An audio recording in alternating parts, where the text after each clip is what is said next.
What's going on, everyone? Welcome back to another video.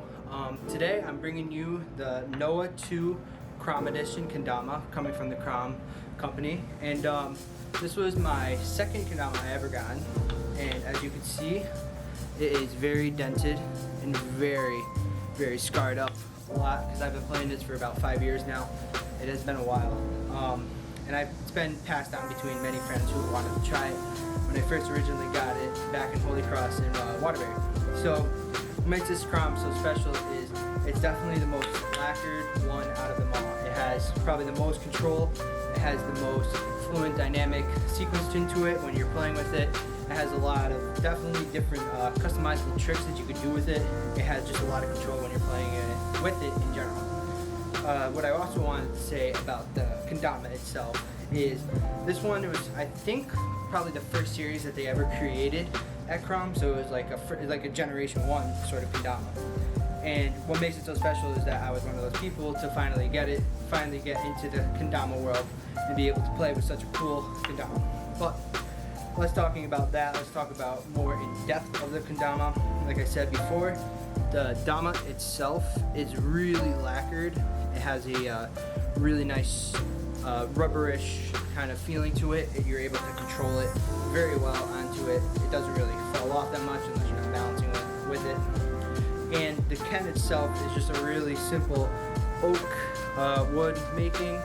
It has really simplistic design, nothing too crazy about it. But the string is one of the shortest strings out of all the Kendamas, and that's what gives you the most control when you're playing with it.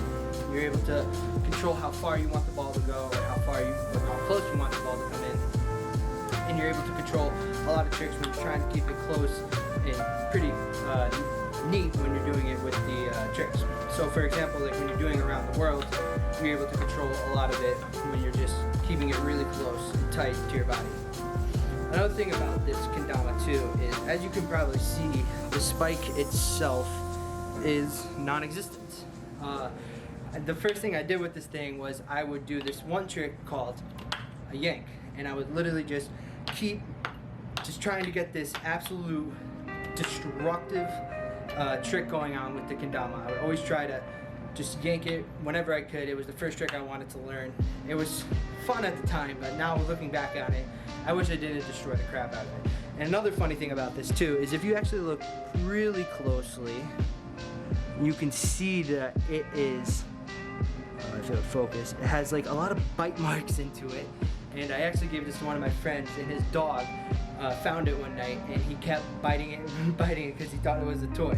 Even the sticker is peeling off because of how long I've had it for. And it also has bite marks everywhere on it. It just been through all of it. It's been through hell and back so many times. But yeah, this is probably my most fun Kendama. It's definitely the one I would keep and definitely recommend. It's really control-able. You can really have a nice fluent sequence with it. And you can keep this one for a long time, like I've had. It's for 5 years long. Most Kendamas usually don't go bad after like a couple of years or so, but this one has stayed true to me for a while. I play with it a lot whenever I'm just going out with some friends and I just want to play it and just like have a nice Kendama just for the road to use. It's definitely this one for sure. It has really nice cups too. I didn't mention that earlier, but it has really nice cups on it. They're really big and they're open to everyone. And the bottom cup actually has more of like an indentation on it.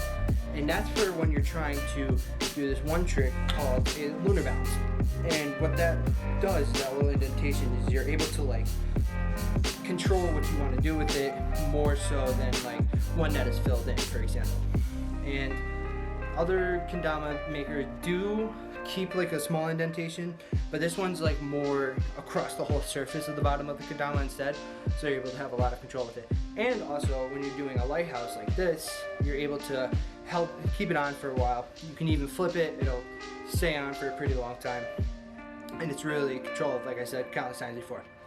And yeah, that's basically the Noia 2 Kendama. There's 2 other ones that have 2 different colorways, and I believe they just came out with 4, 5, and 6, which are also really sick. I definitely do recommend anyone to go check it out on Krom's page. But yeah, that basically wraps up the Noia 2 Kendama. Hope you guys enjoyed, and I'll see you in the next one. Peace.